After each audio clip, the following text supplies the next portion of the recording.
السلام علیکم ورحمۃ اللہ وبرکاتہ۔ الحمد للہ نحمده ونستعینه ونستغفره ونؤمن به ونتوکل علیہ ونعوذ باللہ من شرور انفسنا ومن سیئات اعمالنا من يهده الله فلا مضل له ومن يضلل فلا هادي له ونشهد أن لا إله إلا الله وحده لا شريك له ونشهد أن سيدنا ومولانا وحبيبنا وشفيعنا محمدًا عبده ورسوله الذي أرسل بالحق بشيرا ونذيرا وداعيا إلى الله بإذنه وسراجا منيرا.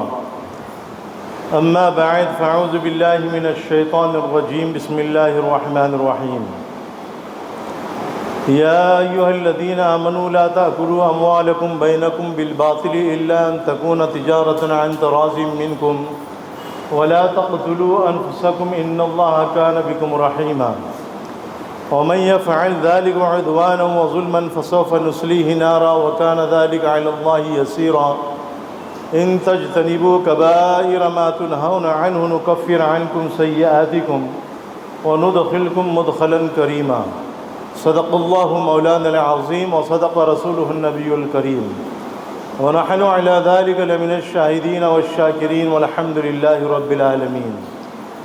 اللهم صل على محمد وعلى آل محمد كما صليت على إبراهيم وعلى آل إبراهيم إنك حميد مجيد. اللهم بارك على محمد وعلى آل محمد كما باركت على إبراهيم وعلى آل إبراهيم إنك حميد مجيد. برادران ملت، معزز سامعین کرام، آپ حضرات کے سامنے قرآن کریم کی سورۃ النساء کی 5ویں پارے کی شروع کی 3 آیتیں کریمہ تلاوت کی گئی. ان تینوں آیتوں کا ترجمہ حضرات کے سامنے پیش کیا جا رہا ہے. اے ایمان والو، اے مومنو، تم آپس میں ایک دوسرے کے مال کو ناحق طریقے سے مت کھاؤ. ہاں، مگر یہ کہ آپس کی رضامندی سے تجارت کے طور پر جو مال حاصل ہو جائے اس کو تم کھاؤ اور اپنے آپ کو ہلاکت میں نہ ڈالو. اس میں کوئی شک نہیں ہے، یعنی بلا شبہ اللہ رب العزت تم لوگوں پر مہربان ہے، اور جو شخص ظلم و زیادتی کرے گا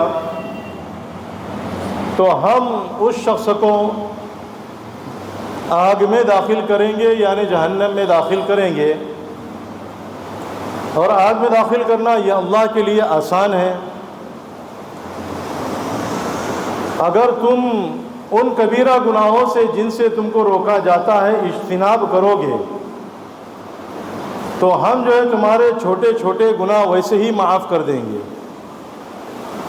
اور ہم تم کو باعزت مقام میں، بہترین ٹھکانے میں داخل کریں گے. وَنُدْخِلْكُمْ مُدْخَلًا كَرِيمًا، عزت کے مقامات میں داخل کریں گے. دیکھو، یہ 3 آیت کریمہ جو ہیں، پہلی آیت کریمہ میں اللہ رب العزت نے معاملات سے متعلق کچھ ضروری باتیں بیان فرمائی ہیں، اور دین اسلام میں معاملات کا صحیح ہونا یہ بہت زیادہ ضروری ہے. جیسا کہ پچھلے 3 جمعہ میں حضرات کے سامنے میں نے مال میراث کے متعلق کچھ ضروری اور اہم باتیں آپ حضرات کے سامنے بیان کی تھی. اور مال میراث کا تقسیم کرنا اور حقوق کو اہل حق تک پہنچانا، یہ ہر شخص کے لیے لازم اور ضروری ہے. اور چونکہ میراث کا جو تعلق ہے وہ بھی معاملات سے ہے،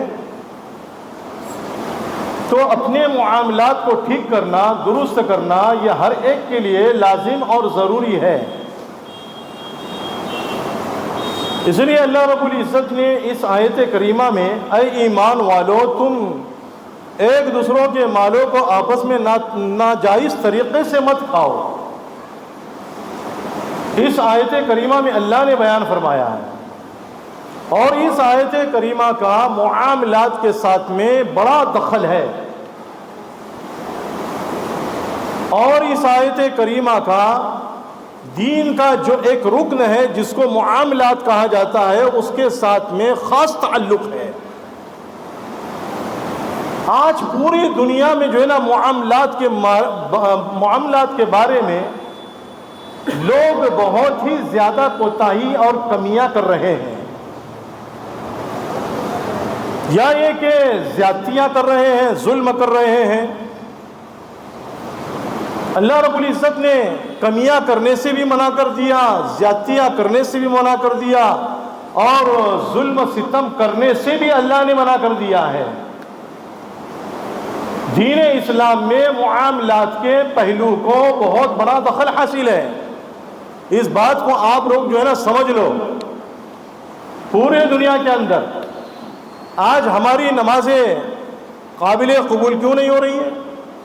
ہمارے روزے قبول کیوں نہیں ہو رہے ہیں؟ ہمارا حج قبول کیوں نہیں ہو رہا ہے؟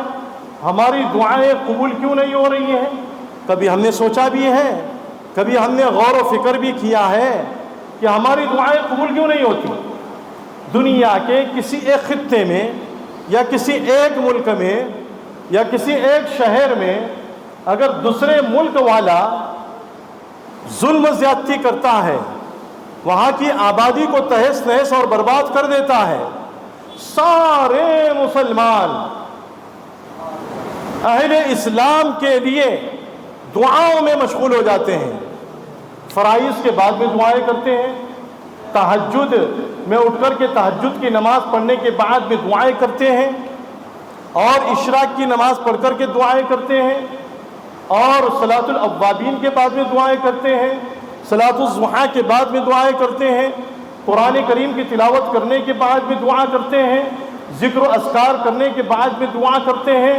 پورا عالم اسلام میں جتنے بھی مسلمان ہیں سارے کے سارے عبادت میں مشغول ہو کر کے عبادت کے بعد میں دعا کر رہے ہیں، لیکن اس کے باوجود ہماری دعائیں قبول کیوں نہیں ہوتی؟ مسلم شریف کی ایک حدیث ہے، حضرت ابو ہریرہ رضی اللہ تعالیٰ عنہ سے روایت ہے کہ نبی کریم صلی اللہ علیہ وسلم نے بیان فرمایا، ایک آدمی لمبے لمبے سفر کرتا ہے اور اگندہ بال والا ہوتا ہے، کپڑے بھی اس کے میلے کچیل ہوتے ہیں، اور جو ہے جیسے سفر کرنے کے لیے حج کے لیے جاتا ہے، یا جو ہے دعوت و تبلیغ میں نکل جاتا ہے، یا کسی دینی کام میں جو ہے نا نکل کر کے مشغول ہو جاتا ہے، لمبے لمبے سفر کرتا ہے، پھر اس کے بعد میں اپنے دونوں ہاتھوں کو اٹھا کر کے دعا کرتا ہے کہ اے اللہ میری دعا قبول فرما، اے اللہ میری دعا قبول فرما، اے اللہ مجھ کو اس مقصد میں کامیابی نصیب فرما، اے اللہ مجھ کو میری تجارت میں کامیابی نصیب فرما، اے اللہ میرے گھر کو آباد فرما، اے اللہ میری تجارت کو جو ہے یعنی دور تک پھیلا دے، لوگوں میں جو ہے نا میرا رسوخ ہو جائے، میری عزت کو جو ہے نا بڑھا دے، اے اللہ مجھ کو ذلت سے بچا دے۔ لیکن اس کی دعا قبول نہیں ہوتی۔ کیوں قبول نہیں ہوتی؟ اس لیے کہ حضور نے بیان فرمایا اس کا کھانا بھی حرام کا ہے، پینا بھی حرام کا ہے، لباس بھی حرام کا ہے، اس کا مشرب بھی حرام کا ہے، اس کا رہنا سہنا بھی حرام کا ہے، تو ظاہر سی بات ہے کہ دعائیں کہاں سے قبول ہوگی؟ اسی لیے جو ہے نا علامہ اصبہانی رحمۃ اللہ علیہ نے حضرت ابو ہریرہ رضی اللہ تعالیٰ عنہ کی ایک روایت نقل کی ہے۔ حضرت ابو امامہ رضی اللہ تعالیٰ عنہ سے روایت ہے کہ رسول اللہ صلی اللہ علیہ وسلم نے بیان فرمایا، دیکھو جس تاجر کے اندر جو ہے نا 4 چیزیں ہوگی تو اس کی کمائی جو ہے نا حلال کی ہوگی۔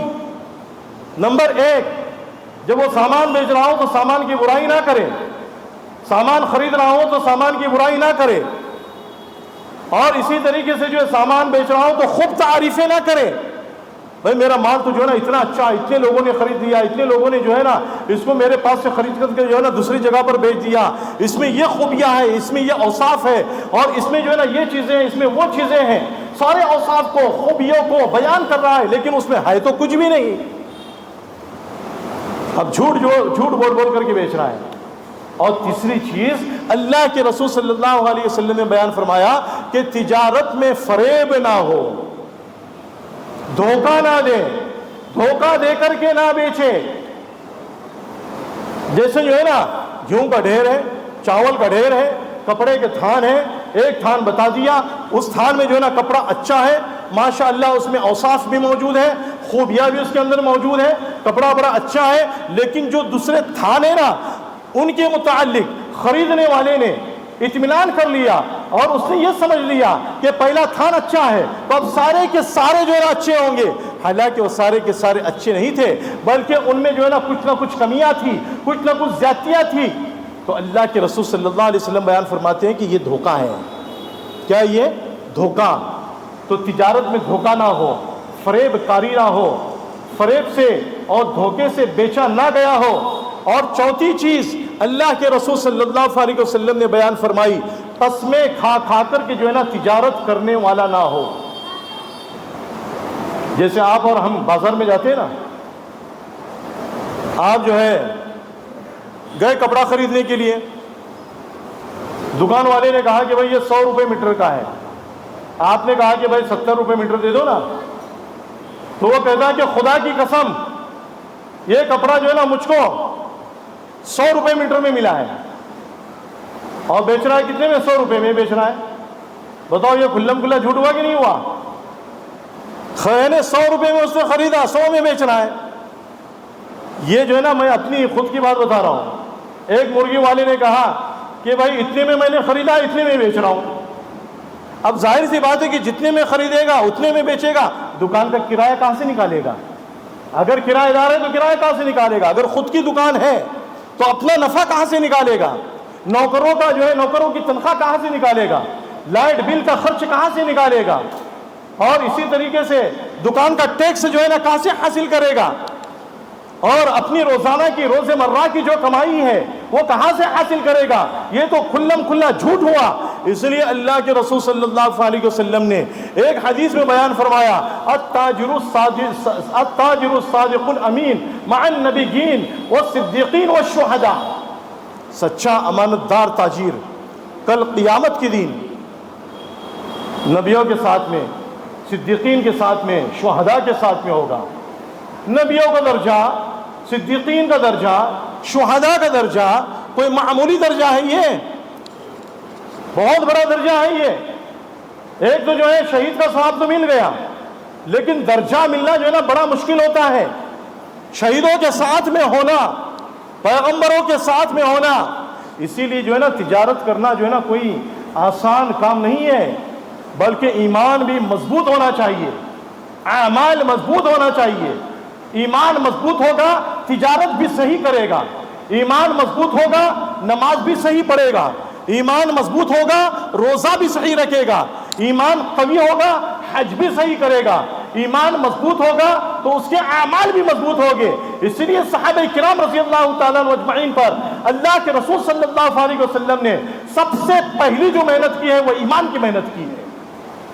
اس لیے بیان فرمایا تعلمنا الایمان ثم تعلمنا القرآن، ایمان کو مضبوط کرو، آپ کی ہماری تجارت مضبوط ہو جائے گی، تجارت جو ہے نا بالکل صحیح ہو جائے گی۔ تو اللہ رب العزت نے قرآن کریم میں کیا بیان فرمایا؟ یا ایھا الذین آمنوا لا تأکلوا اموالکم بینکم بالباطل الا ان تکون تجارۃ عن تراض منکم ولا تقتلوا انفسکم، اے ایمان والو تم اپنے آپس میں جو ہے نا ایک دوسرے کا مال ناحق طریقے سے اور ناجائز طریقے سے نہ کھاؤ۔ اب ناحق طریقے سے مال کا کھانا یہ کیسے ہوتا ہے، کس طریقے سے ہوتا ہے؟ قاضی ثناء اللہ صاحب نے تفسیر مظہری میں بیان فرمایا ہے کہ ناحق طریقے سے، ناجائز طریقے سے مال کھانا یعنی حرام کمائی کرنا، سود کے ذریعے سے مال حاصل کرنا، رشوت کے ذریعے سے مال حاصل کرنا، غصب کے ذریعے سے مال حاصل کرنا، چوری کے ذریعے سے مال حاصل کرنا، قمار اور جوئے کے ذریعے سے مال حاصل کرنا، لاٹری سسٹم جو ہے نا آج کل کے زمانے میں لاٹری سسٹم چل رہے ہیں، عام طور پر ان میں ناجائز طریقے سے مال کو حاصل کیا جاتا ہے، اور یہ اسلام میں ناجائز ہے۔ وہ دبئی میں جا رہا ہے لاٹری لگانے کے لیے، اور ہم نے سنا کہ وہ دبئی میں جا کر کے جو ہے نا کنگال ہو کر کے آیا اور 3.25 کروڑ روپے کا غبن کر کے یہاں سے جو ہے نا یو پی بھاگ گیا، بہار بھاگ گیا، مہاراشٹر کے ایک کونے میں تھا دوسرے کونے میں بھاگ گیا، سارے لوگوں کا مال جمع کیا، شیئر مارکیٹ میں لگا دیا، اور شیئر مارکیٹ کے نام پر مال کو غصب کر کے لوگوں کو بتا دیا کہ اس میں مجھ کو جو ہے نا نقصان ہو گیا، اور مال لے کر کے جو ہے نا فرار ہو گیا۔ یہ بھی غصب ہے، یہ دھوکہ ہے، یہ لوگوں کے ساتھ میں جو ہے نا فریب کاری ہے، یہ باطل میں آیا ہے، باطل میں آتا ہے۔ یہ سود کے ذریعے سے مال حاصل کرنا، رشوت کے ذریعے سے مال حاصل کرنا، غصب کے ذریعے سے مال حاصل کرنا، چوری کے ذریعے سے مال حاصل کرنا، ناجائز تجارت کے ذریعے سے مال حاصل کرنا، ناجائز عقود کے ذریعے سے مال حاصل کرنا، یہ سارا کے سارا باطل میں آ جاتا ہے۔ اب حلال طریقے سے کیا آتا ہے؟ بھائی سارا کے سارا جو ہے حرام میں آ گئے تو حلال میں کیا آیا؟ بھائی جائز طریقے سے جو ہے نا اسلام نے جو طریقہ بتایا ہے اس طریقے سے اور آپس کی رضامندی سے آپ تجارت کیجئے۔ کرنسی کو کرنسی کے بدلے میں بیچنا بے صرف کہلاتا ہے۔ آپ نے ہندوستانی کرنسی دی اور جو ہے نا آپ نے سعودی عربی کی کرنسی لی، یہ جو ہے نا کمی زیادتی کے ساتھ میں جائز ہے، کیونکہ جنس جو ہے نا مختلف ہے، جنس الگ الگ ہے، اس لیے یہ جائز ہے۔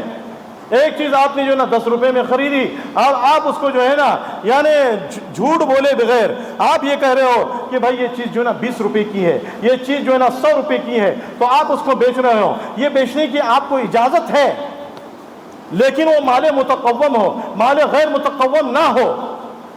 مال متقوم کا مطلب یہ ہے کہ دیکھو جن چیزوں کی شریعت میں لینے کی، دینے کی اور خرید و فروخت کی اور لین دین کی اجازت ہے ان کو مال متقوم کہا جاتا ہے۔ مال غیر متقوم جیسے سور کا گوشت ہے اور سور کو لینا دینا ہے اور اس کی خرید و فروخت ہے، شراب کی خرید و فروخت ہے، یہ بالکل جو ہے نا ناجائز اور حرام ہے۔ تو شریعت نے جو ہے نا معاملات کے بارے میں جو ہے نا بڑی تاکید کی ہے۔ دیکھو ہمارے ہاں جتنے مدارس ہیں نا پورے ہندوستان میں کیا بلکہ پوری دنیا میں، دنیا کے کسی بھی ملک میں آپ جاؤ اور کسی بھی صوبے میں آپ جاؤ، وہاں پر ہمارے جتنے مدارس ہیں حنفی مسلک کے، میں جو ہے نا طبقے کا نام نہیں لے رہا ہوں، طبقے تو بہت سارے ہیں دنیا کے اندر، حنفی مسلک کے جتنے بھی مدارس ہیں دنیا کے اندر، ان مدارس کے اندر ایک کتاب پڑھائی جاتی ہے فقہ حنفی سے متعلق، اور اس کتاب کا نام ہے ہدایہ، اور یہ ہر عالم اور ہر قرآن حافظ جانتا ہے کہ اس کتاب کا نام کیا ہے؟ ہدایہ۔ اس کتاب کے اندر طہارت سے لے کر میراث تک کے مسائل نقل کر دیے گئے، اور مدارس میں وہ کتاب پڑھائی جاتی ہے، اور اس کتاب کے 4 حصے ہیں۔ کتنے حصے ہیں؟ 4 حصے ہیں۔ پہلے حصے میں عبادت سے متعلق بیان کیا گیا ہے، اور باقی 3 حصوں میں معاملات اور معاشرت سے متعلق بیان کیا گیا ہے۔ اب اندازہ لگاؤ کہ عبادت سے متعلق ایک حصہ اور معاملات اور معاشرت سے متعلق 3 حصے، تو احکام کس کے زیادہ ہوئے ہیں؟ بھائی عبادت کے زیادہ ہوئے یا معاملات کے زیادہ ہوئے؟ بھائی بولو نا کس کے زیادہ ہوئے؟ معاملات کے زیادہ ہوئے نا، تو عمل بھی کس پر زیادہ ہونا چاہیے؟ معاملات پر زیادہ عمل ہونا چاہیے، معاملات کو صحیح کرنا چاہیے۔ ہم نے کیا کیا ہے؟ دین اسلام کو منحصر کر دیا ہے، کن چیزوں میں منحصر کیا ہے؟ نمازوں میں، روزوں میں، زکاتوں میں، حجوں میں، عمروں میں، نوافل میں، فرائض نمازوں میں، نوافل نمازوں میں، واجبات نمازوں میں، اور ان نمازوں میں اور دعاؤں میں اور ذکر و اذکار میں اور عبادت میں اور تلاوت میں ہم نے جو ہے نا دین اسلام کو منحصر کر دیا ہے، اور ہم نے یہ سمجھ لیا ہے کہ اسی دائرے کے اندر جتنی چیز ہے عبادت کے دائرے کے اندر وہی اسلام ہے۔ ان چیزوں کو جو ہے نا ہمیں اپنے دماغ کے اندر سے، حاشیے خیال کے اندر سے اور دل کے اندر سے نکالنا ہے۔ ٹھیک ہے، یہ دین اسلام کا ایک حصہ ہے، 4 حصوں میں سے 1/4 حصہ یہ بھی ہے، ان کا کرنا ضروری ہے۔ نماز کا پڑھنا ضروری ہے، روزوں کا رکھنا ضروری ہے، اور حج کا کرنا صاحب حیثیت ہے تو کرنا ضروری ہے، اور جو ہے زکوٰۃ صاحب نصاب ہے تو زکوٰۃ کا دینا ضروری ہے۔ پہلے سے جو ہے نا تہجد کی نماز پڑھتا رہا ہے، عادی ہے، تو نماز تہجد کا چھوڑنا اس کے لیے جو ہے نا برا ہے، ہاں، لیکن ان تمام چیزوں کے کرتے ہوئے اگر آپ کے اور ہمارے معاملات اگر گڑبڑ والے ہوں گے تو یاد رکھنا یہ عبادتیں سب ادا ہو جائے گی، لیکن ادا ہونے کے ساتھ میں ان کا کوئی ثواب نہیں ملنے والا، اور ان عبادات پر جو ہے نا کوئی قبولیت نہیں ہونے والی اللہ کی جانب سے۔ اگر ان عبادات کو صحیح کرنا ہے، نمازوں کو صحیح کرنا ہے، روزوں کو صحیح کرنا ہے، اور حج کو صحیح کرنا ہے، اور جو ہے زکوٰۃ کو صحیح کرنا ہے، اور تہجدوں کو صحیح کرنا ہے، نوافل کو صحیح کرنا ہے، اور ہم یہ چاہتے ہیں کہ ان تمام پر ہم کو کامل ثواب مل جائے، تو ہمیں کامل ثواب حاصل کرنے کے لیے اپنے معاملات کو درست کرنا پڑے گا، ہمارے لین دین کو درست کرنا پڑے گا، ہماری تجارت کو ہمیں درست کرنا پڑے گا، ہماری تجارت کو ہمیں درست کرنا پڑے گا۔ اسی کو اللہ رب العزت نے قرآن کریم کی اس آیت کریمہ میں بیان فرمایا، یا ایھا الذین آمنوا لا تاکلوا اموالکم بینکم بالباطل الا ان تکون تجارۃ عن تراض منکم ولا تقتلوا انفسکم ان اللہ کان بکم رحیما۔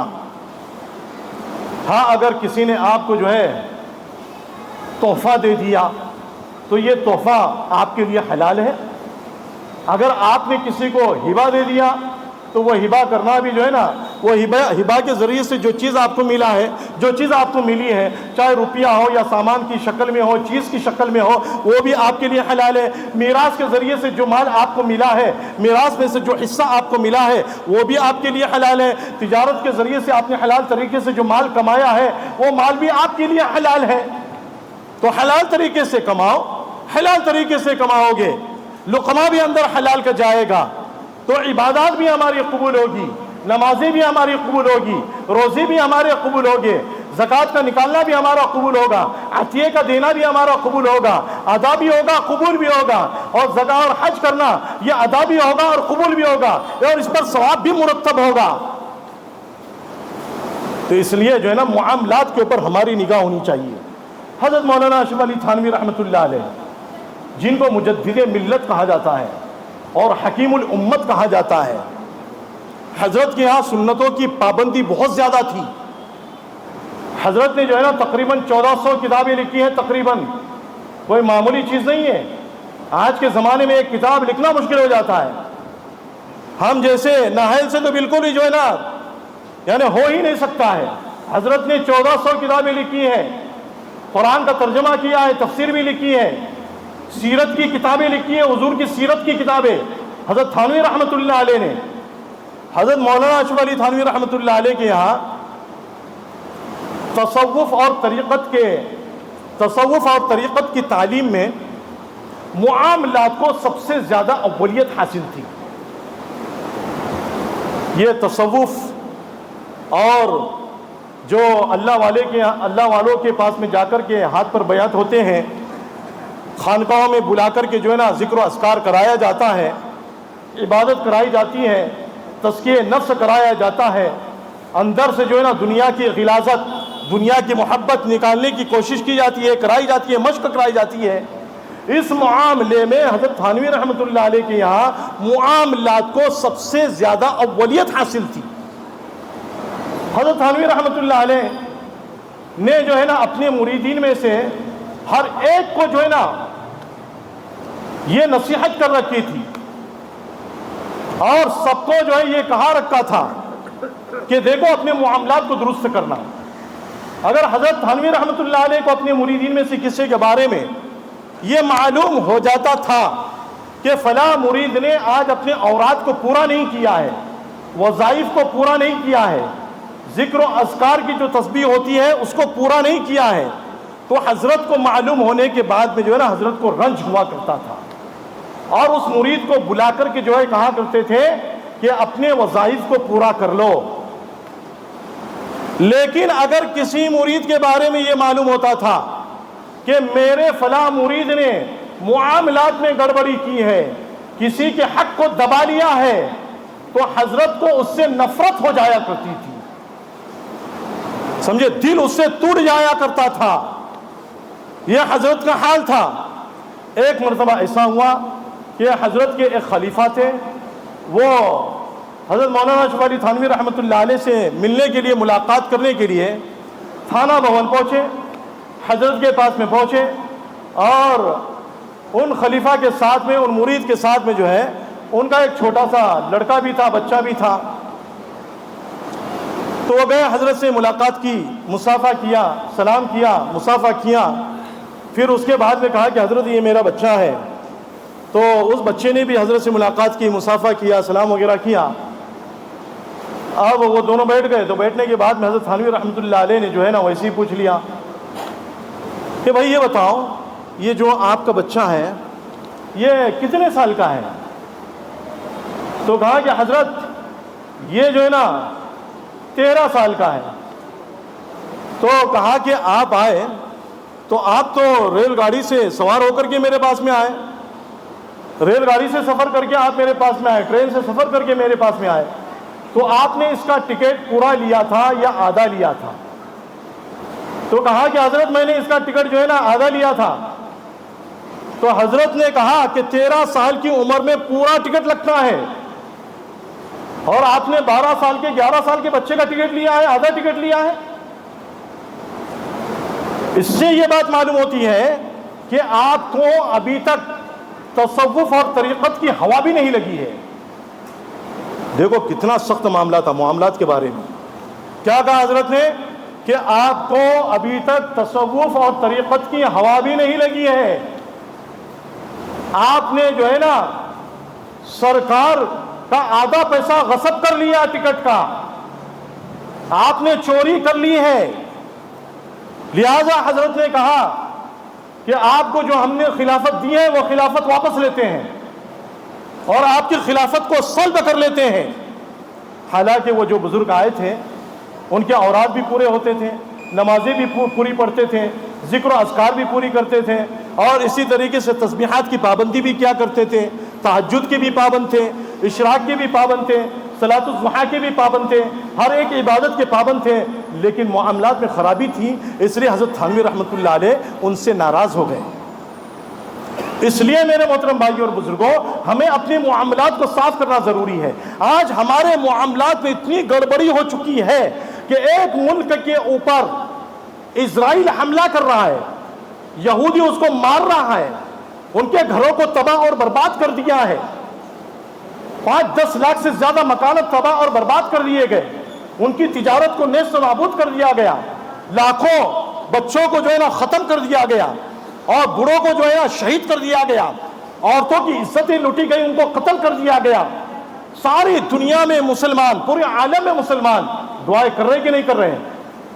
بتائے بھائی، میں نے تو بہت دعا کی، آپ نے بھی دعا کی، یعنی پورے عالم اسلام میں جتنے مسلمان ہیں سبھی دعا کر رہے ہیں، لیکن ہماری دعائیں قبول کیوں نہیں ہو رہی؟ بھائی دعائیں قبول کیوں نہیں ہو رہی ہے؟ سوچو، وائے ناکامی متاع کارروا جاتا رہا، کارروا کے دل سے احساس ضیا جاتا رہا، احساس ختم ہو چکا ہے کہ عبادت تو ہو رہی ہے، معاملات خراب ہو رہے ہیں۔ اگر نماز قضا ہو گئی نا، نماز، تو بعد میں ہم اس کو قضا پڑھ سکتے ہیں۔ اگر ہمارا روزہ چھوٹ گیا تو بعد میں روزے کی قضا کر سکتے ہیں۔ اگر ہم نے نماز قضا بھی نہیں کی اور روزے کی بھی قضا نہیں کی، مرنے سے پہلے جو ہے نا وصیت کر سکتے ہیں، بھائی نماز کا فدیہ دے دینا، روزے کا فدیہ دے دینا۔ لیکن ایک بات یاد رکھیں، کسی کا مال جو ہے نا غصب کر کے ہم مر گئے، میراث کے ذریعے سے غصب کیا ہو، چوری کے ذریعے سے، ڈاکے کے ذریعے سے غصب کیا ہو، یا کسی کے اوپر ظلم زیادتی کے اوپر جو ہے نا ہم نے ظلم زیادتی کے ساتھ میں غصب کیا ہو، جب تک کہ جس کا مال غصب کیا ہے مظلوم معاف نہیں کرے گا، اس وقت تک کہ معاف نہیں ہونے والا۔ قیامت کے دن کیا اللہ کے سامنے جواب دو گے؟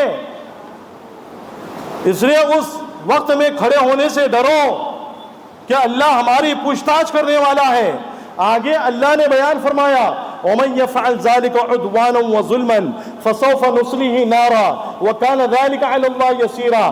جو شخص ظلم زیادتی سے کام لے گا، ظلم زیادتی کرے گا، ہم اس کو جہنم میں داخل کریں گے، اور اللہ کے لیے جہنم میں داخل کرنا یہ بالکل آسان ہے، کوئی مشکل نہیں ہے، بہت آسان ہے۔ ان تجتنبوا کبائر ما تنہون عنہ نکفر عنکم، اگر تم جو ہے کبائر گناہ سے بچ جاؤ گے جن سے اللہ رب العزت تم کو منع کرتا ہے، تو اللہ نے بیان فرمایا اگر کبیرہ گناہوں سے بچو گے نا، چوری سے بچو گے اور زیادتی سے بچو گے، غصب سے بچو گے، ڈکیتی سے بچو گے، قمار سے، جوئے بازی سے بچو گے، اور سود سے بچو گے، رشوت سے بچو گے، زناکاری سے بچو گے، حرام کاری سے بچو گے، تو اللہ نے بیان فرمایا کہ ہم تمہارے چھوٹے چھوٹے گناہ ایسے ہی معاف کر دیں گے، وَنُدْخِلْكُمْ مُدْخَلًا کریما، اور ہم تمہیں بہترین اور عزت کے مقامات میں داخل کریں گے۔ اللہ رب العزت سے دعا ہے کہ اللہ رب العزت آپ کو بھی اور مجھ کو بھی، خاص طور پر مجھ کو، اللہ رب العزت جو ہے اپنے معاملات درست کرنے کی توفیق نصیب فرمائے اور عبادات کو وقت پر ادا کرنے کی توفیق نصیب فرمائے۔ وآخر دعوانا الحمد للہ رب العالمین۔ بھائی صفوں کو درست کر لیں اور سنت ادا کر لیں۔